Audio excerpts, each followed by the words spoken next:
ভারত, চীন, রাশিয়া নেতৃত্বাধীন জোট ব্রিক্স ইরানের পক্ষে অবস্থান নিয়েছে। পাশাপাশি ইরানের বিরুদ্ধে ইসরায়েল ও যুক্তরাষ্ট্রের সামরিক হামলার তীব্র নিন্দা জানিয়ে বিবৃতি দিয়েছে এ জোট। এমন খবরই প্রকাশ করেছে জনপ্রিয় গণমাধ্যম আল জাজিরা। ব্রাজিল, চীন, ভারত, দক্ষিণ আফ্রিকা, রাশিয়া সহ উদীয়মান অর্থনীতির দেশগুলোর একটি জোট ব্রিক্স ইরানে ইসরায়েল ও যুক্তরাষ্ট্রের সাম্প্রতিক হামলার বিষয়ে গভীর উদ্বেগ প্রকাশ করে এটিকে আন্তর্জাতিক আইন এবং জাতিসংঘের সনদের লঙ্ঘন হিসেবে বর্ণনা করেছে তারা। মঙ্গলবার ইরান ও ইসরায়েলের মধ্যে যুদ্ধবিরতি কার্যকর হওয়ার পর জারি করা এক বিবৃতিতে ব্রিক্স ইরানের শান্তিপূর্ণ পারমাণবিক স্থাপনাগুলোতে হামলার সমালোচনা করেছে। তাদের মতে আন্তর্জাতিক আইন এবং জাতিসংঘের পারমাণবিক নিয়ন্ত্রক সংস্থার নিয়ম লঙ্ঘন করে হামলা পরিচালিত হয়েছে। জোটটি যুদ্ধরত পক্ষগুলোকে কূটনীতিতে ফিরে আসার আহ্বান জানিয়ে বলেছে, পরিস্থিতি উত্তেজনামুক্ত করতে এবং শান্তিপূর্ণ উপায়ে তাদের মতভেদ নিরসনের লক্ষ্যে আলোচনার বিকল্প নেই। ইরান ও সংযুক্ত আরব আমিরাতও ব্রিক্স সদস্য। জোটের মতে সংলাপের মাধ্যমে হিংসার চক্র ভাঙা এবং শান্তি পুনরুদ্ধারের প্রয়োজন রয়েছে।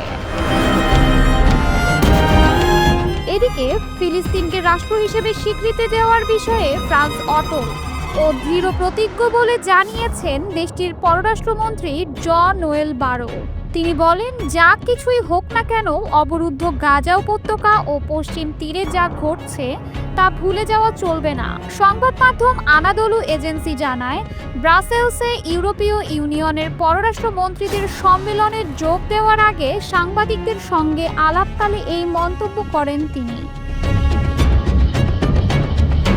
বারো বলেন, আমরা একটি সমষ্টিগত উদ্যোগের অংশ হিসেবে ফিলিস্তিন রাষ্ট্রকে স্বীকৃতি দেওয়ার বিষয়ে দৃঢ় প্রতিজ্ঞ, যার লক্ষ্য ইসরায়েল ফিলিস্তিন সংঘাতের একটি রাজনৈতিক সমাধান সম্ভব করে তোলা।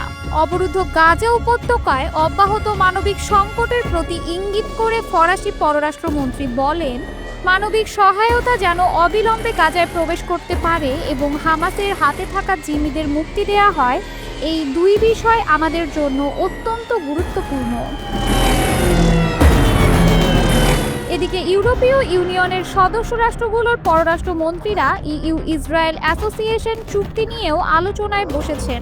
এ বিষয়ে জন-নোয়েল বারো বলেন, ইইউর প্রস্তুত করা এক প্রতিবেদনে দেখা গেছে চুক্তির ২ নম্বর অনুচ্ছেদ অনুযায়ী ইসরায়েল মানবাধিকার রক্ষায় তার প্রতিশ্রুতি ভঙ্গ করেছে বলে মনে হচ্ছে। এই অনুচ্ছেদে বলা হয়, চুক্তি কার্যকর থাকবে শুধুমাত্র তখনই যখন সংশ্লিষ্ট পক্ষগুলো মানবাধিকার ও গণতান্ত্রিক নীতিমালার প্রতি শ্রদ্ধাশীল থাকবে। একই বৈঠকের আগে স্পেনের পররাষ্ট্রমন্ত্রী হোসে ম্যানুয়েল সাংবাদিকদের বলেন, ইইউ ইসরায়েল অ্যাসোসিয়েশন চুক্তি স্থগিত করা উচিত। স্পেন ইতোমধ্যে ফিলিস্তিনকে রাষ্ট্র হিসেবে স্বীকৃতি দিয়েছে এবং মধ্যপ্রাচ্যের শান্তি প্রতিষ্ঠায় রাজনৈতিক পদক্ষেপের ওপর জোর দিচ্ছে। ফ্রান্সের মতো একটি প্রভাবশালী রাষ্ট্র যখন ফিলিস্তিনকে স্বীকৃতি দেওয়ার ঘোষণা দেয়, তা শুধু প্রতীকী অবস্থান নয়, বরং আন্তর্জাতিক কূটনীতিতে এক গুরুত্বপূর্ণ বার্তা। ইউরোপীয় ইউনিয়ন কাউন্সিলের কাছে ইসরায়েলের সঙ্গে থাকা সম্পর্ক চুক্তি তাৎক্ষণিকভাবে স্থগিত করার আহ্বান জানাবেন স্পেনের পররাষ্ট্রমন্ত্রী হোসে ম্যানুয়েল আলবারেস। সোমবার স্পেনের সাংবাদিকদের এ তথ্য জানান তিনি। তিনি বলেন, গাজায় মানবাধিকার লঙ্ঘনের প্রতিবাদে এই সিদ্ধান্ত প্রয়োজন। এছাড়া তিনি জানান, ইউরোপীয় কাউন্সিলকে তিনি অনুরোধ করবেন যেন ইসরায়েলে অস্ত্র বিক্রির ওপর নিষেধাজ্ঞা আরোপ করা হয়। পাশাপাশি যে বা যারা দ্বিরাষ্ট্র সমাধানকে ক্ষতিগ্রস্ত করছেন তাদের উপর নিষেধাজ্ঞা চাইবেন তিনি। ইরানের পররাষ্ট্র স্থাপনায় যুক্তরাষ্ট্রের হামলার পর পরিস্থিতি আরও উত্তপ্ত হয়ে উঠেছে। ইরানের সর্বোচ্চ নেতা আয়াতুল্লাহ আলী খামেনি প্রথমবারের মতো মুখ খুলে বলেছেন, আমরা ইসরায়েলি শত্রুর কঠোর শাস্তি নিশ্চিত করব। তিনি যুক্তরাষ্ট্রকে এ বিষয়ে সতর্ক করেছেন।